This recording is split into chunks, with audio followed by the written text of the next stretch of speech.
Kira is back on top, and neither Stormblessed or I are holding a trophy.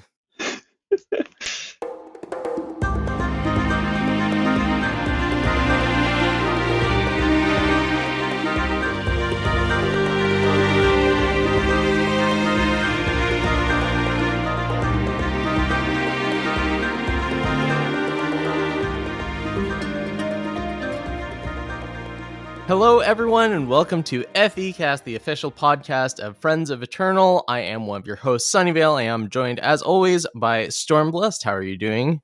I'm doing okay today.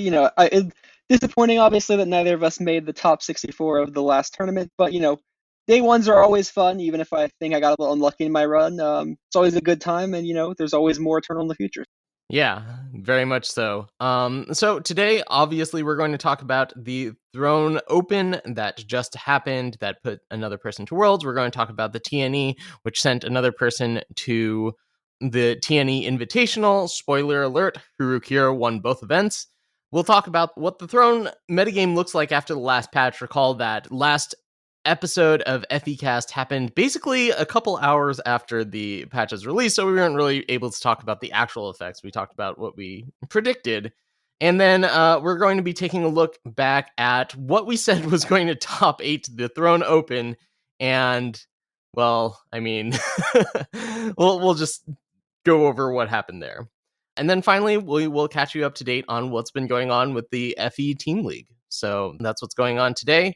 But first, there is a new card added to Eternal, a promo, and usually the promos are sites or heroes, right? And this one is just a weapon. It's not even really like a heroic weapon. Why don't you tell everyone about Gemblazer Cannon? Before we get to start with the card, this promo is interesting in a way that we haven't seen before, where if you buy the bundle of the promo, as normal, you get a avatar. But this time the avatar is just the gun. There's no character avatar. It's just the Gemblazer Cannon gun, and that's like really funny. I think it's just hilarious. I kind of want to get this bundle because I kind of want to just, I might not be a Pale Rider anymore in game. I might just become a gun because that's really funny. You can be anything, even a gun. I think the gun goes like burr or something, like its special sound effect was something else. I don't know. It's just really, it just tickles my funny. Anyway, so Gemblazer Cannon is 3 and a fire for a 3/3 weapon, not a relic weapon, so it goes on units and not on your face. And when the wielder attacks, Gemblazer Cannon heats up. If it was already heated, it gets +3 attack and overwhelm this turn, then cools down. So basically, every other turn, it alternates between being a 3/3 and a 6/3 overwhelm weapon. And the most obvious synergy is with Berserk units or spell giving your thing Berserk, where you can either attack and then next turn Berserk and then get the double heated up thing, so you get to attack for an extra, 6/3 of overwhelm twice. Or if you say play Passionate Stonehammer, next turn play Gemblazer Cannon on it, you can do the Berserk that turn, basically to try dodging removal. So you get less damage output, but you get the +3 attack, and you get a +6 attack on the second go around with the Berserk. So that's sort of the most basic tricks. Aside from that, it's obviously still just a big weapon, a 3/3 weapon that, can put out a bunch of damage in the future. Yeah, I think you really need to care about weapons for this to be good, because I think Caleb's Persuader is quite a bit better. I mean, Caleb's Persuader does cost 1 more, but it basically attacks for +5 each turn, and you get to draw a card, even if that card's a sigil, which in Caleb's Persuader decks often matters. Well, what about in Expedition, where you don't have Caleb's Persuader? Yeah, it might be good in Expedition, especially if there's a lot of like size-based removal that this can get you out of the range of. But I'm pretty sure Defile is an Expedition, so like it's a pretty risky proposition. It's been a while since I've looked at Expedition, but So I'm fairly certain of this. Like, doubt is creeping, but I'm very certain of this because it I remember right. testing for the Invitational and thinking that the ooze with regen was like one of the best threats. It got totally destroyed by Defile, but if you didn't have that, it was just absolutely insane.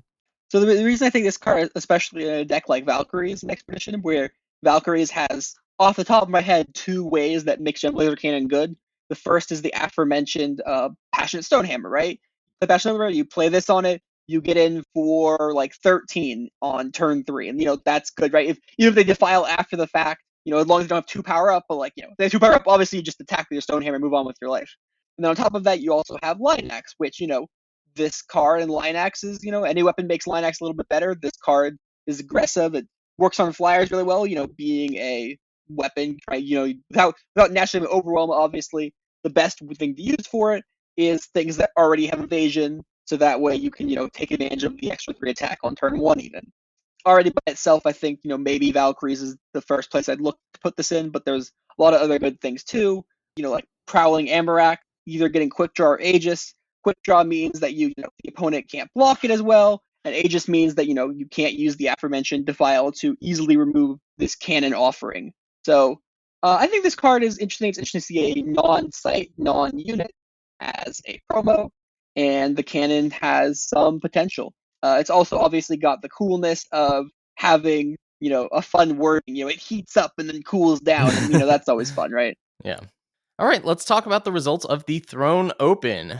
The finals of the Revelations Throne Open was a mirror match between 2 Kira decks. Their builds varied slightly, but the main idea is still the same as every Kira deck has been since the dawn of time. You play Kira, you have Levitate, Silverblade Intrusion, Bubble Shield, and Justice Etchings in order to get value off of it, and you just outvalue your opponent. So DDDDD is the champion, defeating Phoenix, who, shout out to Phoenix, congratulations for second place, someone who has hung out in the FE Discord for a long time. But yeah, congratulations to DDDDD, becoming the latest player to qualify for Worlds. Rounding up the top 4 are Mullibok, longtime mod in many different channels that various people of Eternal's design team have been involved with, and A-Rank 13. So congratulations to those two, and we'll be keeping an eye out to see if they top for any other events. Running up the top 8, we have Frafa on the TBC Crossbows deck, more on that in a bit. Ronin X and Notorious GHP on different builds of Sling, and Quadric on Yetis. And I should have mentioned also that Mullibok was on Sling as well, and A-Rank was on Spellcrag. So I think that's 5 different archetypes in the top 8, but worth noting that the only faction combinations that we had, well, 7 of the 8 decks were either Huru or Skycrag, and Primal was in every single deck, and Shadow was in none of the decks. We now have another set of people that have joined the top 16 Invitational, the last chance one. What that is, just for reference once again, is that if you make 2 top 16s in these 9 Direwolf digital tournaments, you get to go to the last chance qualifier. And if there are spaces remaining, which currently there are 3 spaces remaining because Cole Coma has claimed one of them, the rest of these people will battle it out. And so with this tournament, we got a whole load of people adding to that. Mail, Netscape Navigator, GHP, Popo Tito, and Batteries have now all qualified for the Invitational.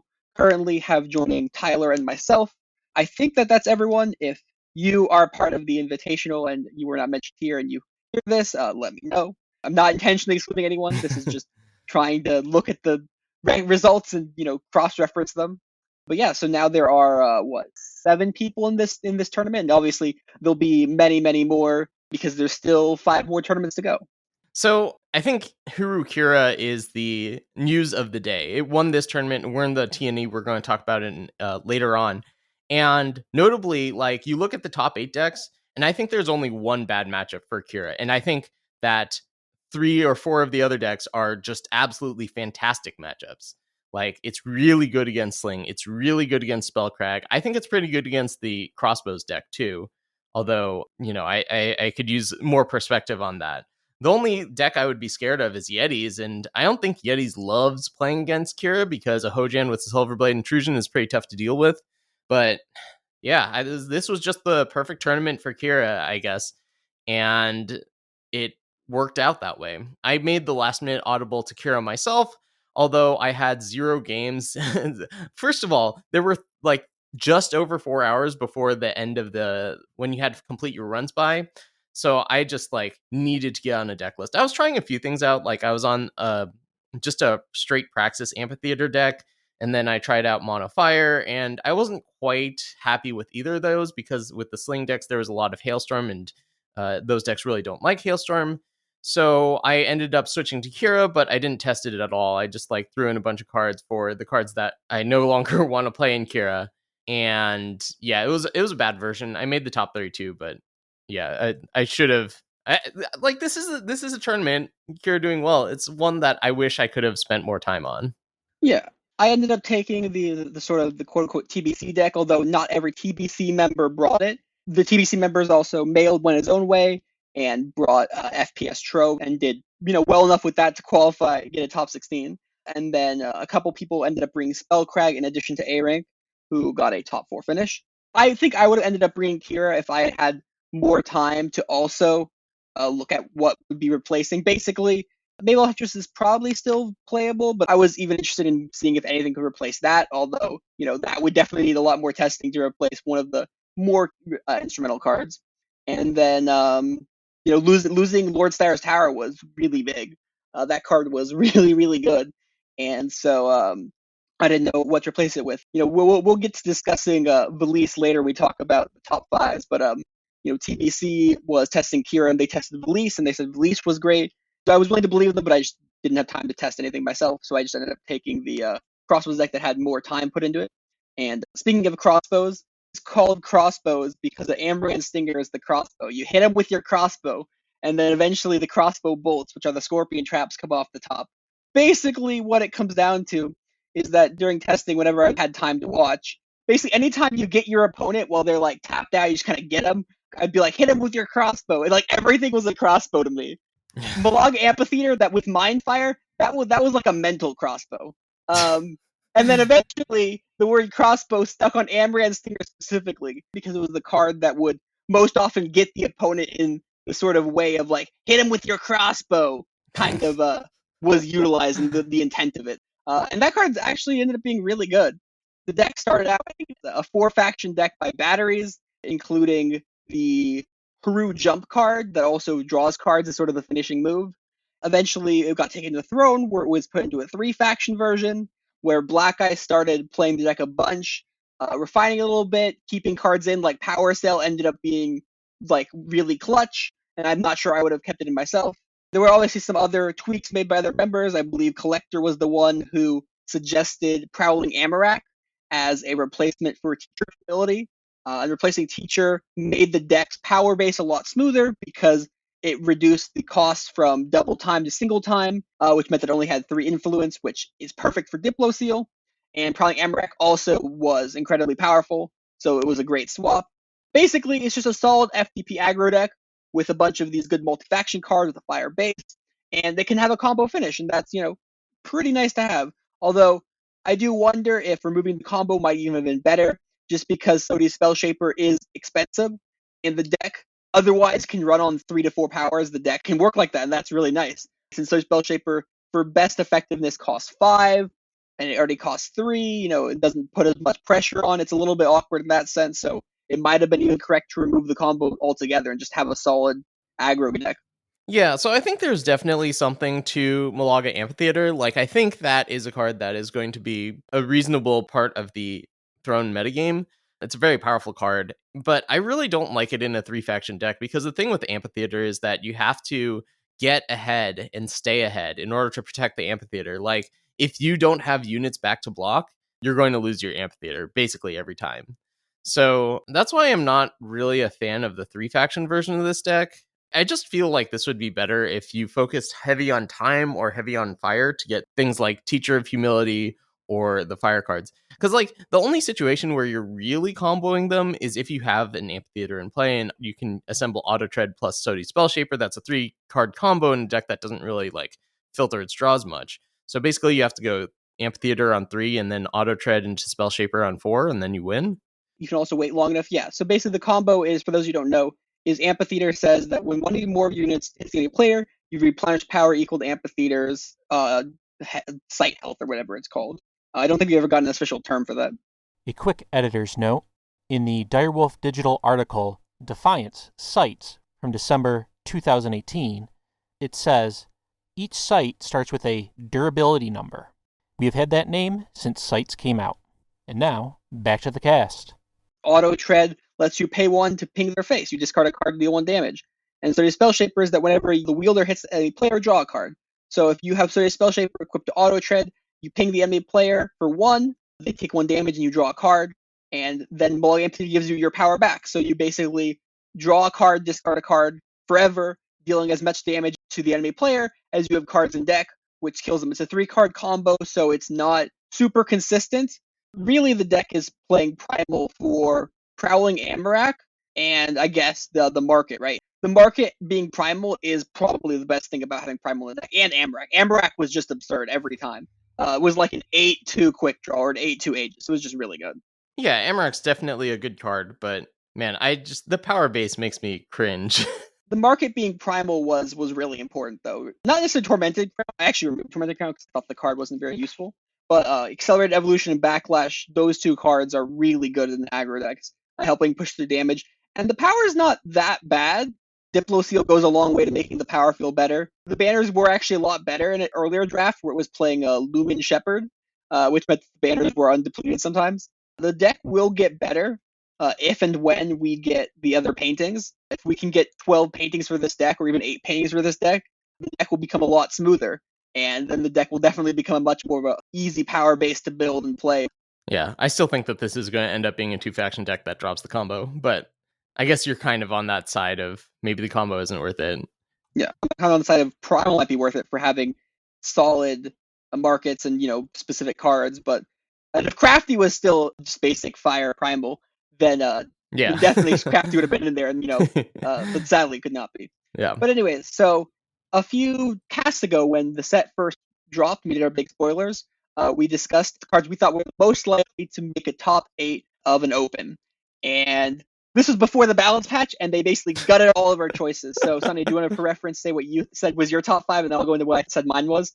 Well, I can't necessarily say that it gutted all of my choices, but a lot of these are like very is very indirectly a thing. Like these are a lot of cards that are close to cards that got nerfed. So my 5 were Elding of the Final Hour, which of course was nerfed and did not show up at all in the top 8, or did show up in the tournament at all. I didn't look through every single deck list, but I have to imagine that very few people are playing Elding. A Life for a Life, which is affected by the Azendel nerf, although it certainly was possible to play Reanimator deck in some other way. Embottled Insight / Justice Sketch. This one actually wasn't nerfed. This was me thinking that Dovid was going to be doing these types of things. I actually was playing Dovid plus Bottled Insight, but I did not make the top 8, and I don't think it was good to play those 2 cards in combination, at least not in the Kira deck. I don't have an excuse for that one. Spiny Grenadin, which I was using in Overloader. I played it in the TNE Invitational, and of course, Diabolic Machinations got nerfed, so a lot less Overloader than you might expect. And Freeze Out, which is a market card for Kira, and I played this card also, and I think it could have seen play in the Kira markets, but it just didn't. The main reason Freeze Out didn't see play in the Kira markets is that, we had the anti-combo patch, right? And so Freeze Out, I still think it would have been fine to have, you get to stop like harsh rules or whatever, or hailstorms, whatever you need to, right? It's still an okay choice, but like it wasn't as vital as it would have been otherwise, right? If we still were in the combo winter, combo summer, whatever, you would have needed to have Freeze Out in the market, but because the patch gutted combo, Freeze Out was less necessary. Yeah, I was still playing Freeze Out, and it was still good. Was it better than like Vision of Austerity or Vanquisher's Blade, which I think are 2 of the cards that would replace that slot in Kira? I don't know. that 5th slot in the Kira market is always like, it's going to help you win against something sometimes, but like not by a lot, and it's going to do nothing most of the other times. So yeah, I don't know what to say about it. Yeah, on my side, I had Elding of the Final Hour as my number 1, with Life for Life as number 2, just like Sunny, and like Sunny said, those cards got gutted. Skipping a card for a second, I had Bottled Insight as number 4, which also ended up being gutted by the fact that, we're not going through combos quite as effectively. And then I said that power cards, specifically like Root of Trickery, Fire Sketch, and Argentport Blueprint.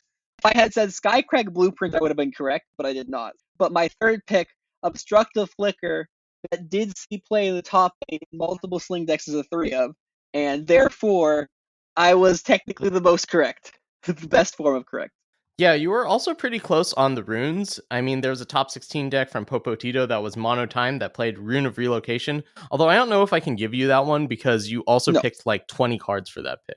I put 3 specifically down. I'm not Rune of Relocation in the top 16. Okay.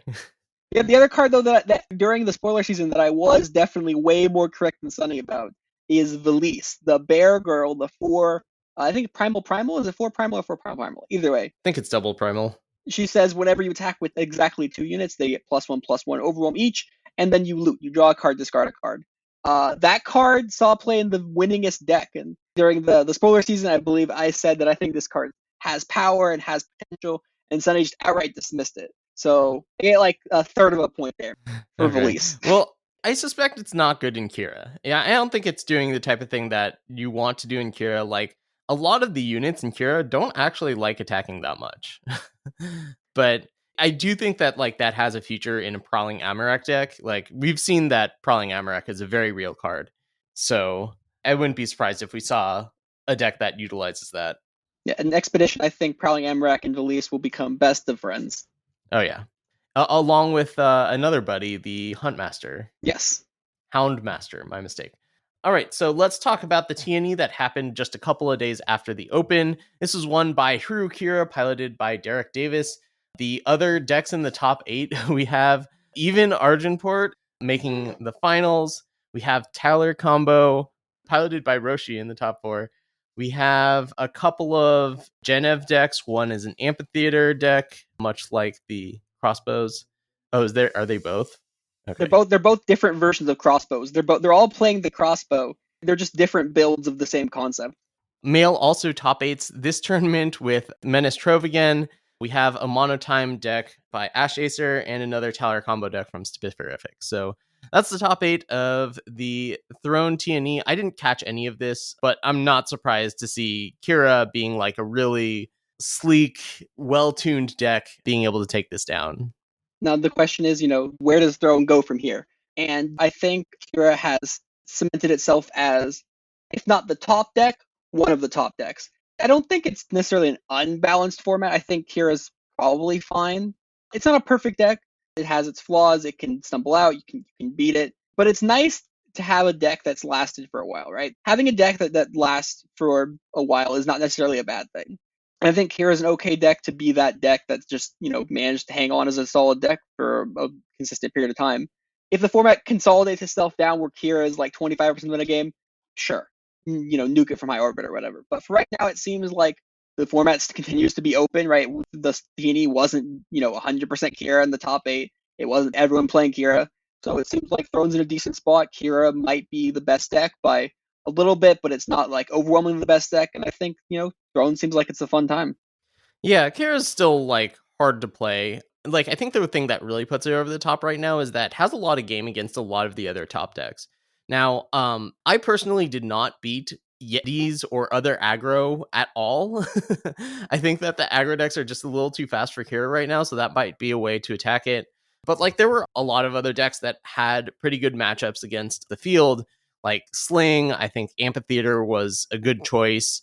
I'm kind of surprised that Spellcrack did as well as it did, but that's a good, healthy deck to have in the metagame.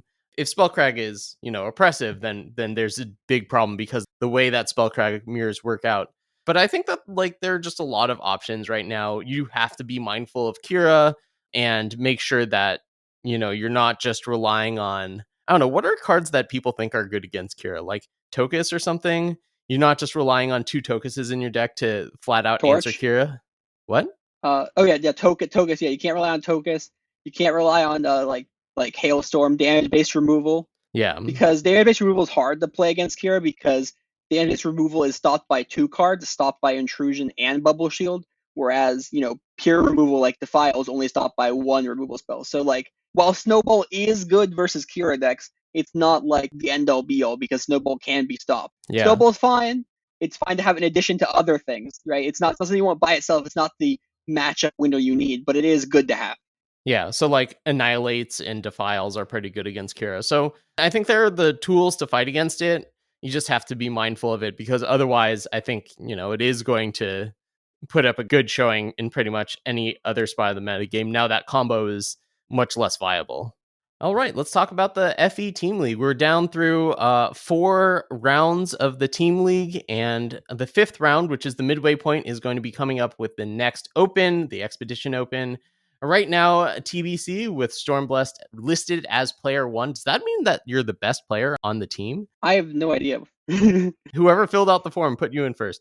All right, so Stormblessed leading TBC to first place right now with 40 points, 3 wins, 0 losses, and a tie. Team Rankstar right on their heels with 3 wins, 1 loss, and 40 total points as well. CSB also with 3-1, and the Snowfort also 3-1. Let's go over the results from last week. We had TBC tying with TIL, good performances by A-Rank and Phoenix. Phoenix reaching the finals, could not quite secure the automatic victory. A-Rank reaching the semis. Both teams got 9 points, and there was a draw. The Snowfort beat the Misplay Teal Trapezoids handily, with solid performances by Black Ice Mail and GT, beating out SRFS and Magikarp. The Snowfort goes to 3-1, with the Misplay Teal Trapezoids going to 2-2. Team Ringstar routs Team Eternal Journey. Solid performances by Popotito, Jez, a top 8 from Notorious GHP, and top 64 from The Boxer, beating out Darth Herman 2 and Goi Chanhong. TEJ drops to 2-2, whereas Team Ringstar improves to 3-1. CSB beats Misplay Red Rhombuses. Gurga PM and Netscape Navigator both reached the round of 64, and no one from the Misplay did this time. CSB improves to 3-1. Friends of Eternal beats We Stream Games 2. Nobody from WSG2 made it to the top 64, and I reached the top 32. I was the only player in the match to do so, so FE improves to 2-2. And finally, the tragedy of Eternal Titans continues. Despite averaging almost 4 points a game this season, Eternal Titans drops to 0-4 as no one reached the top 64. And WSG1 had Pleasing Sky and Spifferific both make the top 64. So WSG1 improves to 1-2-1. The pairings for next week are going to be TBC versus the Snowfort and CSB versus Team Rankstar. All those teams are 3-1 or better. Team Misplay Teal Trapezoids versus Team Invoke Lethal. TEJ versus Friends of Eternal. WSG1 versus the Misplay Red Rhombuses. And WSG2 against the Eternal Titans in the match of the... I was going to say undefeateds, but that's the opposite of what this is. The team's looking for the first win, so good luck to everyone. If you are interested in more about the Friends of Eternal Team League, you can go ahead and check out the FETL section of the Discord. On a fun personal TBC-related level, because the Snowfort is sort of the secondary TBC team, since the team has more than 10 members, it's like, why not put up more teams? Internally, and presumably externally as well in some cases, we're calling this Horde of Plenty Civil War, because if you combine the Barbarian Camp and the Snowfort, you get a Horde of Plenty. And since it's us versus ourselves, it's the quote unquote Civil War. So this is Horde of Plenty Civil War, and that's kind of fun. Team League's fun. It's very fun. It's fun to have. It's fun to watch. It makes things more exciting. Yeah, I can't wait to see what 4 teams make the playoffs and what the playoffs matches are going to look like, because I think that's going to be a lot of fun. But we have 5 more weeks of regulation until then. Speaking of regulation, let's talk about the tournaments that are coming up. Just for reference, be sure to check out all the scheduling. We have all of the schedules for TNA for the future. We're not going to mention everyone, but the schedules are out there. You can look at them all. Editor's note, next week's TNE has been rescheduled from June 25th to Thursday, June 24th, due to scheduling conflicts for the TNE staff. We have June 29th as another Expedition TNE, and then Direwolf was gracious enough to announce the next 2 tournaments for the Revelation Opens. The Revelations Expedition Open will be on July 30th to August 1st, so almost a month after these Expedition TNEs. The Draft Open will be on August 13th to 15th, so look forward to your, sort of semi-bi-weekly TNE events, and then the bigger Direwolf Digital tournaments, and, keep an eye on these Expedition tournaments, specifically in TNEs, because they will help keep the metagame going into this big tournament in almost a month and a half. Yeah, and one other thing we should mention is that the TNE started their own Discord, and if you're interested in playing the tournaments, you should definitely join it. That will be the easiest place to get all the information, I think. You won't have to wade through anything else. So link will be in the description. It was also announced on the Friends of Eternal Discord. You can get a direct link from there. Yeah, and these tournaments being Expedition, Direwolf does like to change up Expedition from time to time, but it's worth noting that what I mentioned earlier, like when I was testing for the Invitational, I was just like, man, if somebody uses Vinegrafter and then makes the ooze, what is it called? Cassandrith's card? Oh, Moldermuck. Moldermuck. Yeah, Moldermuck. I keep on forgetting the name of it. So if somebody gives that region and +1/+1, it is very difficult to deal with an Expedition unless you use Defile. I guess there's also Permafrost, but they have a lot of like recursion. So Defile is the way to go to beat that.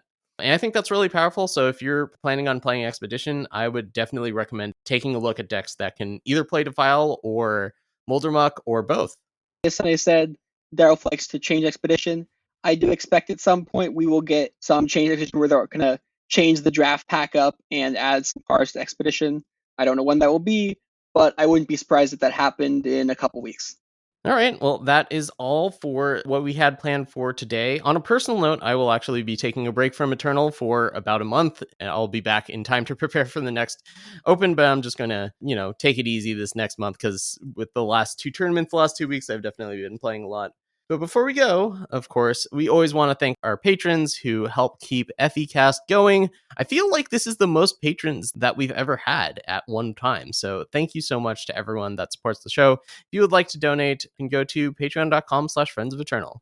So a huge shout out to Telemachus, Odsos, Prewibin, Cotillion, Alcide Bava, Work Done Son, Chamomile, Chrissier, D-Dub, and Yeast Out for their continued support of this program and other initiatives of Friends of Eternal.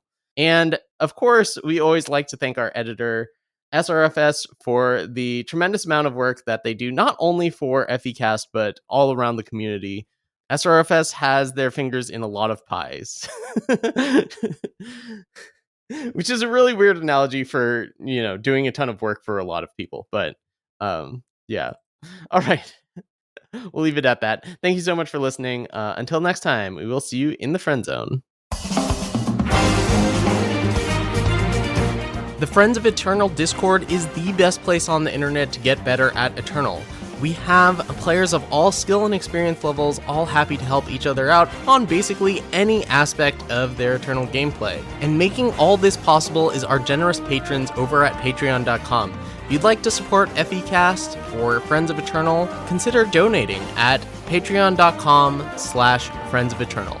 Thanks again for listening, and until next time, we'll see you in the friend zone.